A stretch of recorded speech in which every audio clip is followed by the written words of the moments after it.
Adikali Fode Suma, Fode Vafumba Bawo, Samura Matthew Wilson Kamara, Kande Fode Basil Kamara, and Julius Sanders Davis.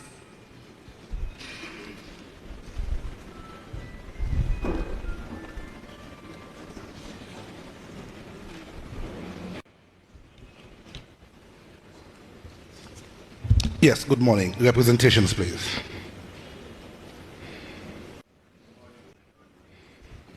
For the prosecution, C.T. Mansebo, and with me, O.V. Robin Manson, Kenneth Conte, and E.K. Amara. Yes, thank you very much. First accused.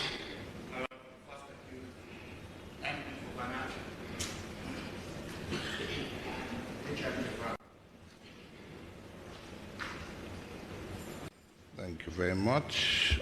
Second accused. Second accused. Ibrahim Sori. Ibrahim Sori, Africano Sori Sise. Brima Kuroma and Geraldine Manley, Spain. Thank you very much. Third accused.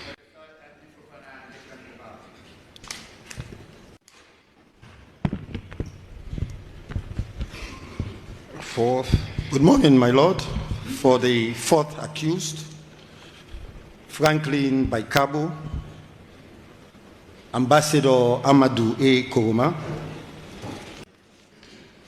Melron C. Nicole Wilson,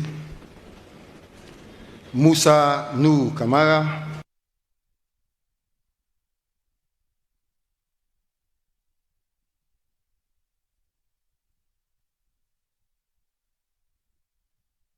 Suleiman Kaba Koroma, Africanos Sise, our own Adi Macaulay, Brima Koroma, Radcliffe Jones, Roland Nylander, Geraldine Manley Spain,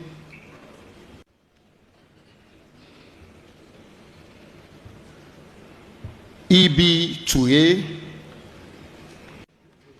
A. Boise Kamara. Right, where is Mr. Touye? I can't say it. No, it's not seen. Yes. I.A. Kamara, A. Boise Kamara, M. Berete, Festus Robin Taylor,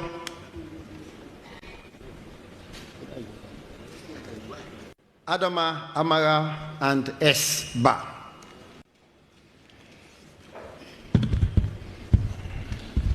Mr. Nicole Wilson, is there going to be space on the ruling to incorporate all of those names? We hope so, my lord.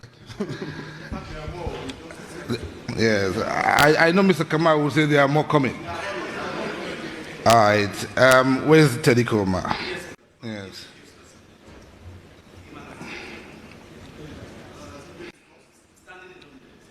Yes, indeed. Okay, sit down, gentlemen. Yes, thank you.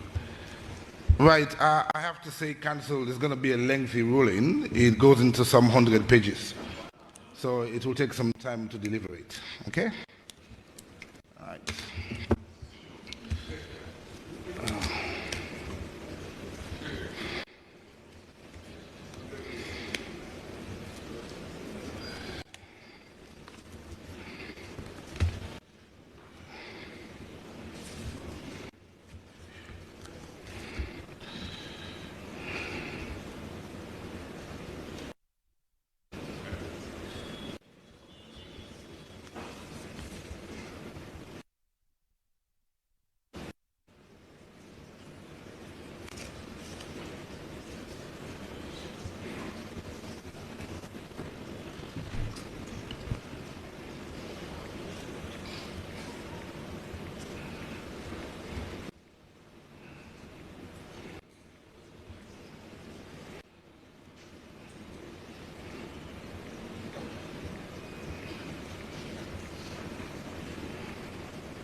no case submissions raised by the accused persons at the close of the prosecution's case in this trial.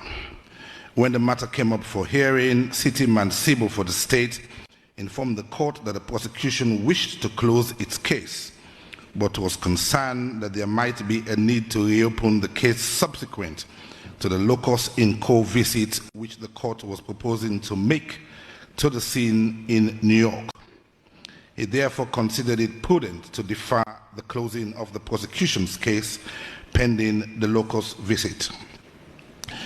Counsel for the defense were of the view that it was appropriate for the prosecution to close its case to enable them to determine how to put their defense.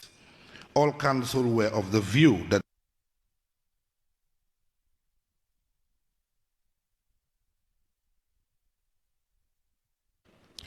with these assurances, Mr. Mancibo decided to close the prosecution's case after an amendment to the indictment was granted. The accused persons, save for the sixth accused, subsequently pleaded not guilty to the amended indictment, and at this stage, the prosecution closed its case. When the matter accused persons informed the court that they intended to make no case submissions on behalf of the accused persons, which would be in writing. Directions were issued for the no case submission on behalf of the accused to be submitted to the court in writing by the 31st of December 2022, and for counsel for the state to file a response by the 15th day of January 2023. There was non-compliance on all sides with these directions owing to the late submissions, in particular with respect to the fifth accused, which meant that the prosecution could only file a response on the 8th of February 2023. Notwithstanding, I subsequently received the no case submissions file on behalf of the accused and the replies thereto by the prosecution. On a point of principle and law, it must be pointed out at this stage that this ruling is not intended to, nor is it indicative of the guilt or innocence of any of the accused persons. It is merely determinative of the submissions made by the prosecution are sufficient to amount to a prima facie case against the accused persons, thus requiring them to be put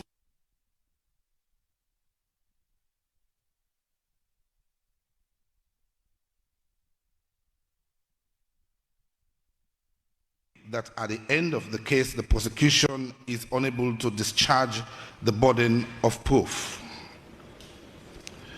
For the purposes of these submissions have been assessed to the lower standard of proof, which is the sufficiency of evidence test. Contrary to the submissions of defense counsel, the beyond the reasonable doubt test is only utilized in the determination of guilt or innocence, and to that extent, I have not utilized that test. These submissions are a culmination of a very long trial in which the prosecution led 18 witnesses, which were extensively cross-examined by counsel for the accused persons, in particular the first and the fourth accused persons, as is their right to do so. I deal with no case submissions. In criminal cases, whenever an accused raises the issue of a no case submission at the end of the prosecution's case, it is the duty of the trial judge to determine whether to uphold the no case submission or, in the alternative, whether to dismiss it. The applicable test is that set out by the courts in the case of R.V. Galbraith, 1981, One Weekly Law Report 1039 at 1042C. And the test as set out in Galbraith can be encapsulated as follows.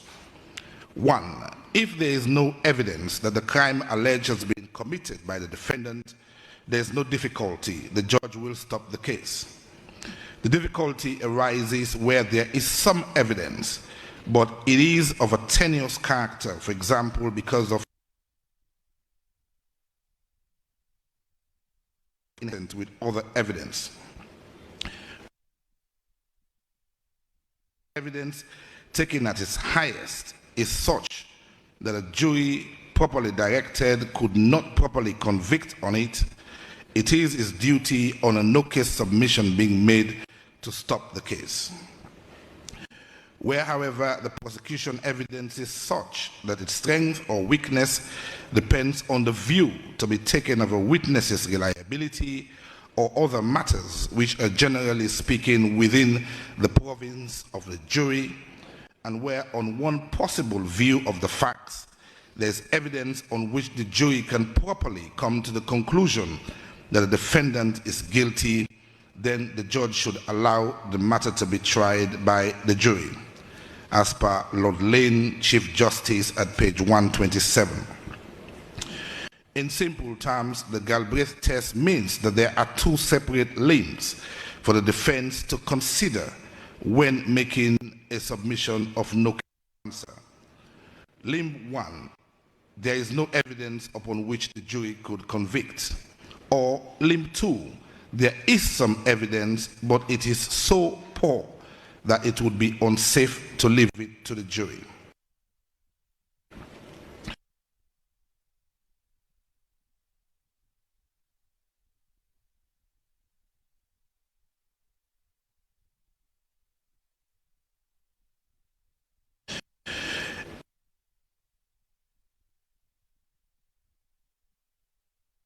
That the defendant is guilty, then the judge should allow the matter to be tried by the jury, or as in this case, the tribunal of fact.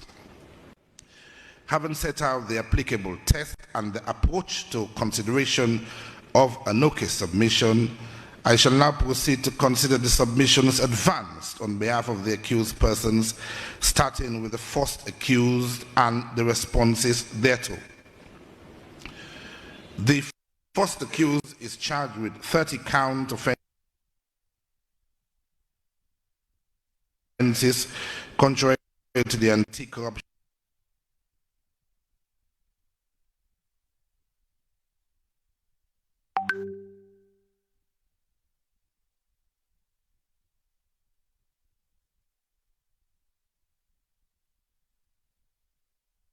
in count 16. Failure to comply with the applicable procedures and guidelines relating to the management of funds, contrary to section 48(2)(b) of the Anti-Corruption Act number 12 as amended by the 2019 Act, as contained in count 17, 19, 21, 23, 26, 28, 30, 32,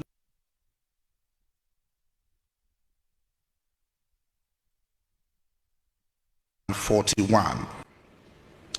For conspiracy to commit a corruption offense, contrary to section 128 of the Anti-Corruption Act number 12 of 2008 as amended, as contained in counts 25, 42, and 46 accordingly.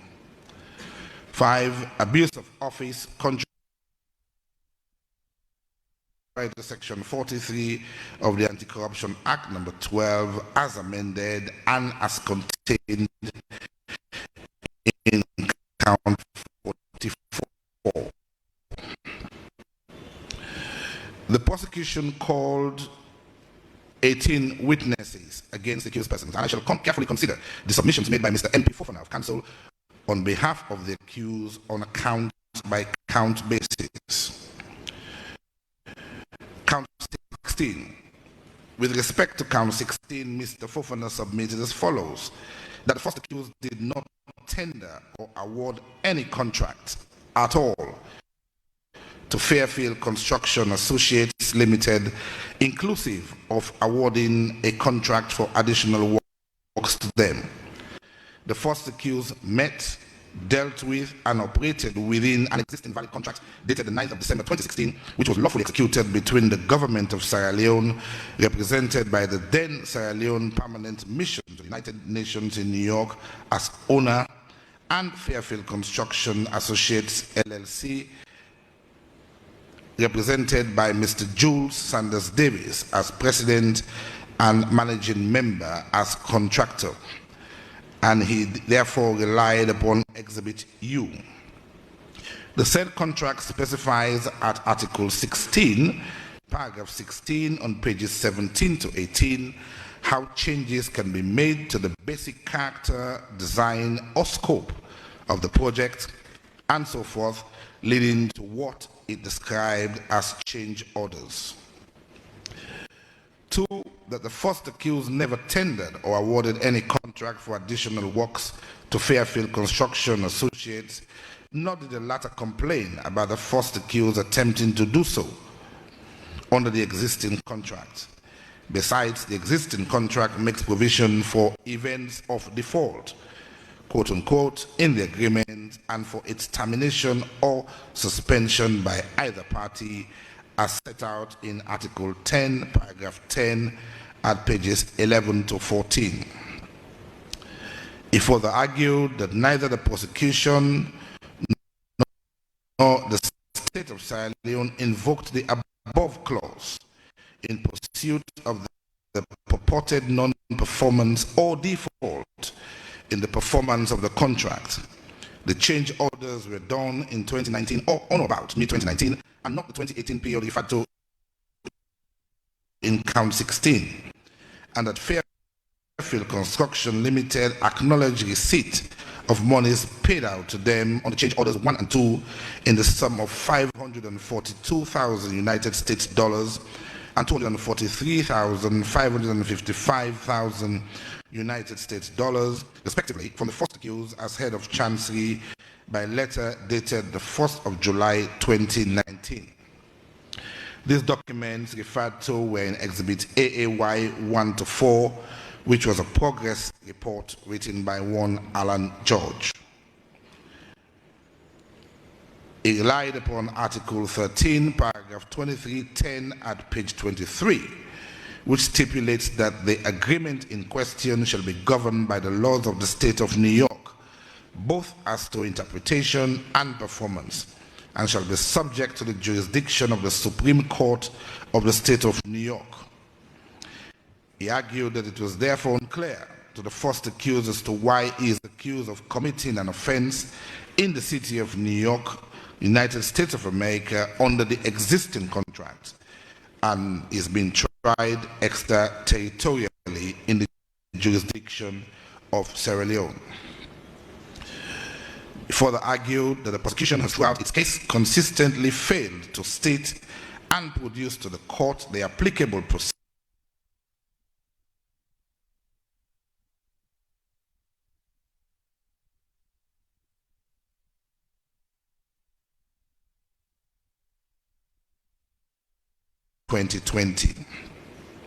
He sent a piece of Mr. Fofana's argument with respect to these counts is the fact that neither Fairfield Construction nor its president and senior permanent secretary in the Ministry of Works and Public Assets. He argued that both PW8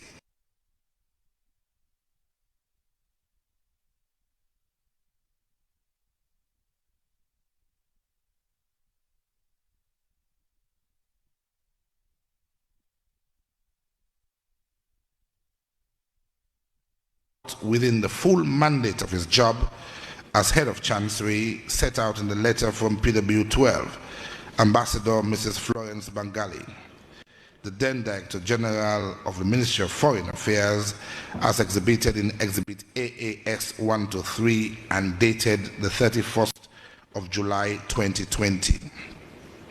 He concluded, therefore, that it submitted further that it cannot be said that the first accused willfully or negligently failed to comply with applicable procedures and guidelines in the performance of his job and duties.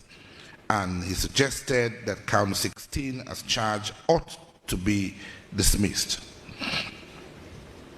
I'll deal with count 17, 19, 21, 23, 26, 28, 30, 32, 34, 36, 38, and 40.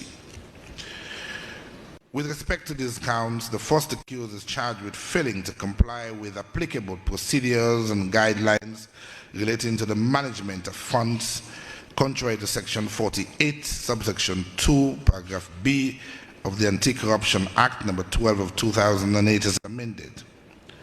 The centerpiece of Mr. Fofana's argument with respect to these counts is the fact that neither Fairfield Construction nor its president and managing member, Mr. Jules Sanders Davis, ever at any point in time complained of mismanagement of funds or portions of funds due and owing to them, which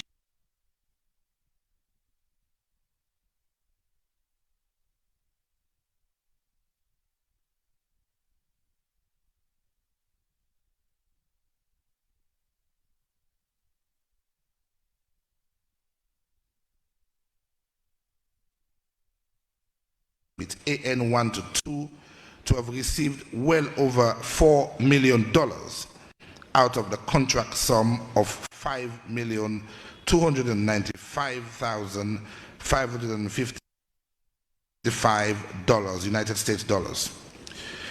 The said exhibit stated that the invoice sum of $4,669,549.45 United States dollars followed a verified audit, and that the balance owing to Fairfield Construction as at 21st of April 2021 was $626,000 United States dollars and 5 cents. Exhibit AN 1 to 2 is a letter from Fairfield Construction which was signed and endorsed by Jules Sanders Davis as president. He argued that Fairfield and Mr. Jules Sanders Davis' only complaint was against the government of Sierra Leone for failing to fund the completion of the building in a timely manner and rushing to criminally indict them for doing so, and in fact for doing far more than was expected.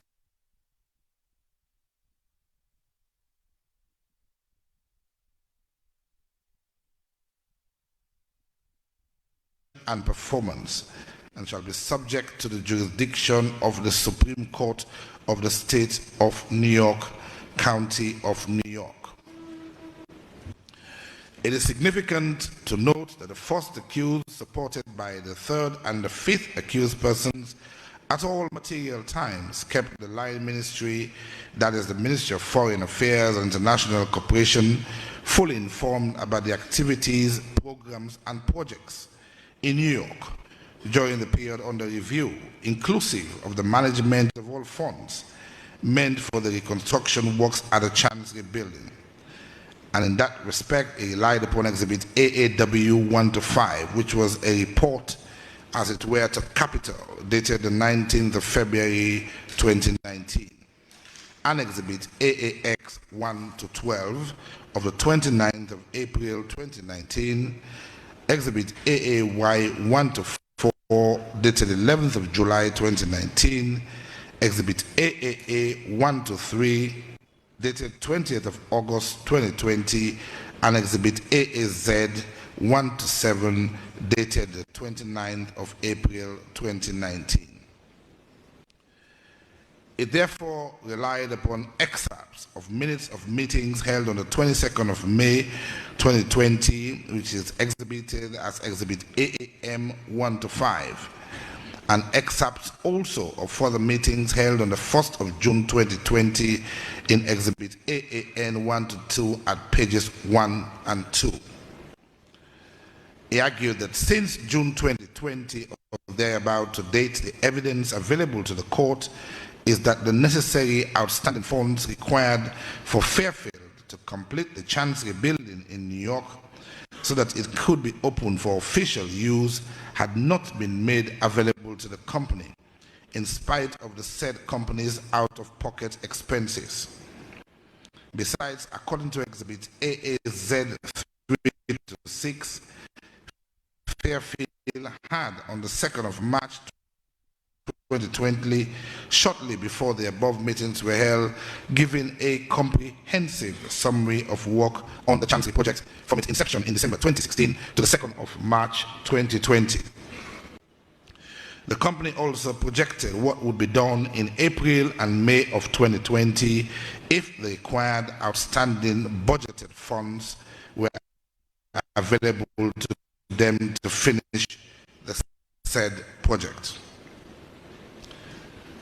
Mr. Fofana further argued that 2 technical reports on the Chancery building project submitted by PW2 Mr. Paul Bokari, namely Exhibit AK1 to 46, which is characterized as the first technical report that was submitted in October 2019, and Exhibit AK1 to 46, the second technical report submitted in August 2021, contained the following facts, which showed much progress in the rehabilitation work done by the contractor, even against the myriad of funding delays and challenges it periodically faced at the hands of the state, as well as the huge unbudgeted extra cost the contractor had incurred in the demolition exercise, hiring and replacing unpaid staff, insurance matters, and the unforeseen COVID-19 challenges, and also the incidental stop work orders issued by the New York Building Department in respect of the rehabilitation works. He relied upon excerpts from Exhibit AK1 to 46, which is the first technical report done in October 2019, and excerpts from the second technical report of the 4th of August 2021. He argued that none of the sums of money listed in the count charges under this rubric could be attributed to willful or negligent failure on the part of the first, third, and the fifth accused to follow applicable procedures and guidelines known to the accused. All monies disbursed to Fairfield LLC in the existing reconstruction contract were done in accordance with the said contract, and that the said company fully acknowledged receipt of the same and expended the monies received in the manner specified, incurring extra and additional costs for unbudgeted and unforeseen situations as well. Article counts 18, 20, 22, 24, 27, 29, 31, 33, 35, 37, 39, and 41, which charges misappropriation of public funds contrary to Section 36(1) of the Anti-Corruption Act as amended. Mr. Fofana submitted that the above counts are in view of the evidence led in court against the first accused and the analysis already provided in respect of the previous offenses amount to failure to comply with. He argued that the sum $1,669,549.45 United States dollars was acknowledged by Mr. Jules Sanders Davis as received by Fairfield Construction Associates. In fact, Mr. Davis had stated in his acknowledgement letter of the 21st of April 2021 that he was looking forward, quote unquote, to working with Ambassador Ali Kaba as permanent representative and bringing the Chancery project to a conclusion which all parties involved can be proud of. Similarly, Mr. Jules Sanders Davis' witness statement tendered as Exhibit F1 to 36 is replete with admissions by him of receiving the monies meant for the Chancery project for and on behalf of his company, Fairfield LLC. He therefore submitted that both the actus reus of appropriation of the monies cited in the reference count charges above and the mens rea of dishonestly appropriating the same are entirely lacking, in the sense that no evidence was led to show that the first, the third, and the fifth accused took or received the said sums of monies themselves and misappropriated them for themselves to the exclusion of the state of Sierra Leone. He argued that the above counts, which I've just referred to, should accordingly be dismissed in their entirety. Counts 25, 42, and 46. These counts charges conspiracy to commit a corruption offense, contrary to Section 128 of the Anti-Corruption Act, as amended by Section 14 of the 2019 amendment. With respect to this count, he argues that the prosecution has not produced to the court any applicable procedures and guidelines so that it can determine or measure the level and extent of compliance with the said applicable procedures and guidelines. No witness of fact has stated or specified the details that entail in them, if any, nor was any expert called to speak to the applicable procedures and guidelines that constitutes the corruption offense. He further argued that no evidence was led whatsoever that indicated or suggested that the third, the fifth, and the sixth accused persons were in respective conspiracies with the first accused. All the relevant and necessary procedures in managing the funds for the Chancery building project and the project itself were followed, and no one was quit, suspended, or dismissed for failing to comply. The sixth accused, Mr. Jules Sanders Davis, was also not involved in tendering contracts with the first accused, considering that the change orders were not separate contracts in themselves, but were part and parcel of and were integral to the main Chancery building contract. He suggested that this was why PW9 Ambassador Francis Kai sourced the additional funding from the People's Republic of China, a willing donor, so that more floors can be added to the initial four-story house. The evidence led by PW6, PW8, 9, 12, and 14 indicates that every step was followed through and approved by Capital, with regular reports being sent as well to Capital to keep the state fully updated and informed about the project. He argued that counts 25, 42, and 46 should fail accordingly on the basis that the said count charges were glaringly left to hang in thin, unsupportive air as their purported principal offenses generated by the prosecution for the count charges in fact cannot be found in any way, shape, or form. The defense waited, he said, to identify the applicable procedures and guidelines, but found none, whilst the onus rested on the prosecution to produce these guidelines. With respect to count 43, that offense charges offense of abuse of office, contrary to Section 42(1) of the Anti-Corruption Act as amended. With respect to this count, he argues that it is central to the prosecution's case that the accused abuses his office by improperly conferring an advantage on the sixth accused, Mr. Jules Sanders Davis, even though the advantage is not specifically stated therein or identified. The first accused said will therefore rely on and adopt the arguments and submissions in respect of the previous counts and wholly denies the particular set out in the charge. Apart from the fact that no evidence was led by the prosecution to substantiate the allegation of abuse,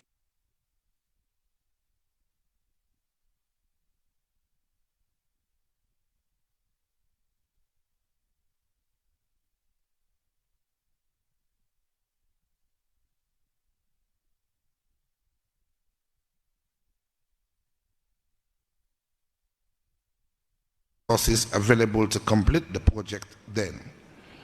Both PW9 and PW12, who were senior career officials in the Foreign Affairs Ministry and at the Chancery building in New York, alluded to the hard work, enthusiasm, and integrity of the first accused. He argues that this count should therefore be dismissed as unsubstantiated and unmeritorious, as there is absolutely no evidence that the first accused ever tried to unlawfully confer an advantage on Mr. Jules Sanders Davis and or Fairfield.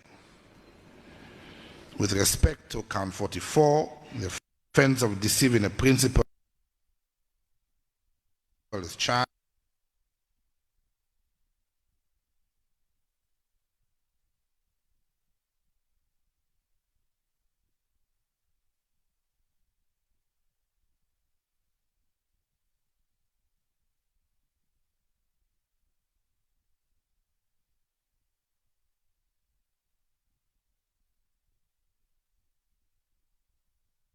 A document that was to the detriment of the state as the principal, which the first accused is said to have intended to use to deceive the state.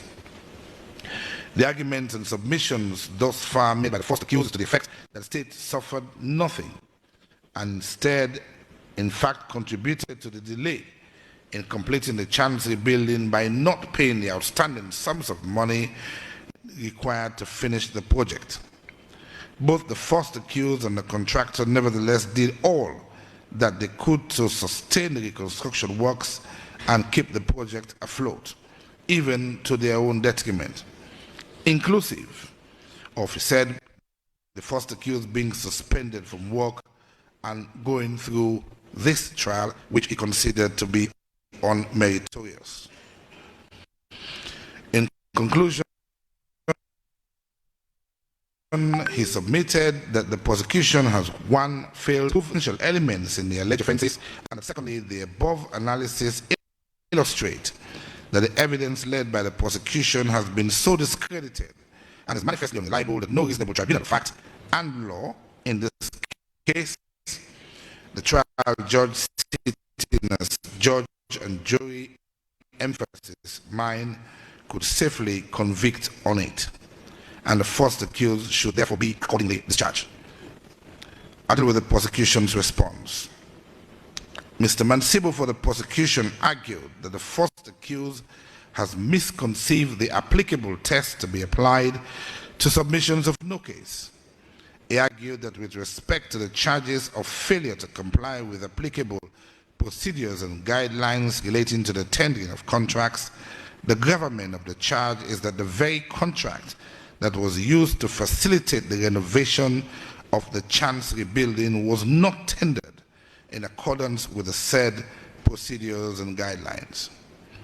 He argued that the relevant legislation in question are the Public Procurement Act number 1 of 2016 and the Regulations on Public Procurement, first edition 2006, and that this court should determine whether the necessary evidence has been led in support of the averment in count 16, relating specifically to the first accused's failure to comply with applicable procedures and guidelines relating to the tendering of contracts. He argued that the evidence establishes that the first accused participated in the process relating to the eventual award of the contract to Fairfield Construction Associates, and he relied upon Exhibit AAH 1 to 2, which he said are minutes of meeting held by what was termed as the Extraordinary Building Renovation and Awards of Contract Committee, whose members, amongst others, included the first accused. And that meeting in question was held on the 19th of July 2011, slightly 6 years prior to the signing of the contract, which was exhibited as Exhibit U1 to 26. He submitted that it is clear from the minutes of that meeting that the first accused would have been apprised of the procedures that had to be followed with regard to the procurement of any construction services as well as the awarding of contracts. There was specific reference to the Procurement Act as well as to the financial management regulations that would govern the administration of public funds. In Exhibit A 1 to 99 at pages 14 and 15, which is the first accused's statement to the Anti-Corruption Commission, he sought to deny his knowledge of the procurement method that was used to obtain the construction services for the renovation of the Chancery building. He referenced the responses of the first accused to questions put to him at question 12 and 13, which he categorized as important. Exhibits AA 1 to 2 are minutes of the same committee in respect of a meeting that was held on the 17th of August 2011. He argued and further submitted that from those minutes, every member of the committee, including the first accused, was already aware of the identity of the contractor who would eventually attend to the renovations. He also referred to the response given by the first accused at paragraph 4 of the said minute. He submitted that the first accused cannot claim that he was not involved in the tendering of contracts. Almost 1 year before the signing of the contract, the first accused he submitted was already in correspondence with the sixth accused and held meetings with him in connection with the details of the contract that was yet to be awarded to the sixth accused. And Exhibit AC 2:1 to 2, he said, captures details of the discussions that were held between the two well before the signing of the contract.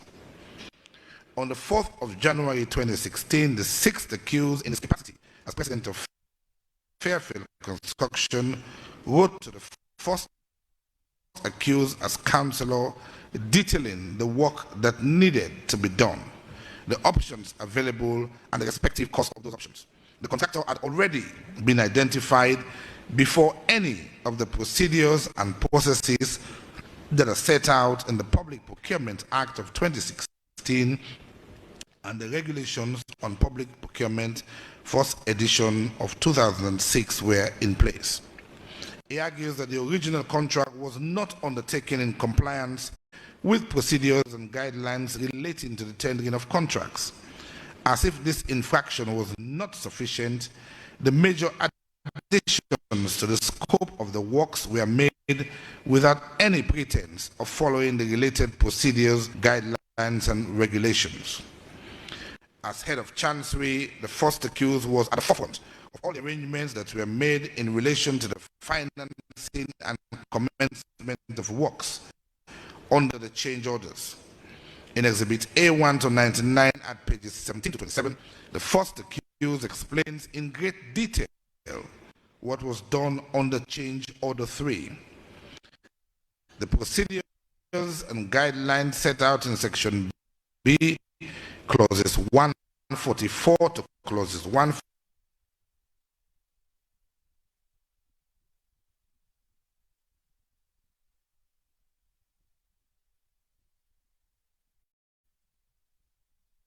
The Public Procurement Regulations 2006 were followed.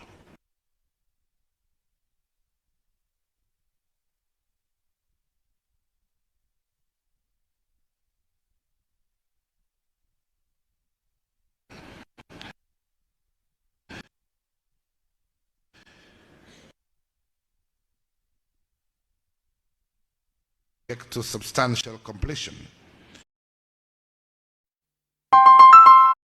There is an open roof, no work done to add the 5th and the 6th floors, and substantial remediation work to be carried out on floors 1 to 4 owing to damage caused due to exposure to inclement weather. Mr. Mancebo submitted that the submissions of the first accused ought not to be counted. I'll deal with count 17, 19, 21, 23, 26, 28, 30, 32, 34, 36, 38, and 40, which is charges an offense of failure to comply with applicable procedures and guidelines relating to the management of funds, contrary to Section 48(2)(b) of the Anti-Corruption Act as amended.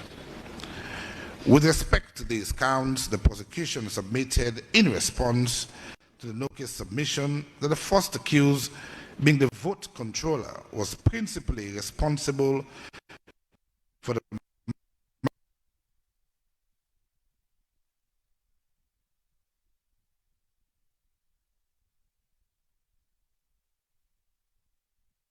and the participation and certification. AYV is your home of credible fact